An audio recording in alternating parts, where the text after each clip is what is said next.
One thing I've always said is that hardware wins every single time. You could help phones and action cameras with computational photography, and it's made them come a long way, but there's still several limitations they have and that they will never overcome because they're always going to be limited by the actual hardware. So on super photo mode with this thing, it's come a long way. It's much better than other action cameras. But at the end of the day, it still has a super tiny sensor, a super tiny lens, and it's a super tiny camera. This thing is using an older, outdated CCD technology here.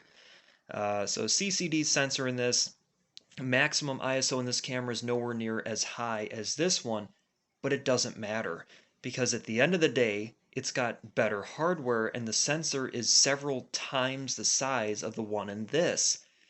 So indoors in all those dimly lit classrooms, um, my shutter speed with this thing was between 1/200th and 1/250th of a second, which is why there was no motion blur.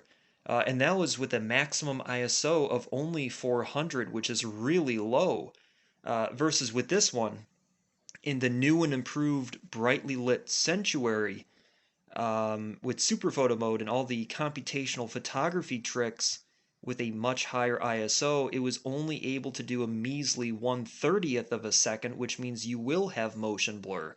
It's not going to be as pronounced on a lens this wide, but that's the point here with action cameras and also with phones is that's one of their many limitations. You could upgrade the software in your car, but at the end of the day, it's not a race car, and it never will be. You might be able to put it in sport mode and make it a little faster, but the hardware will hold it back.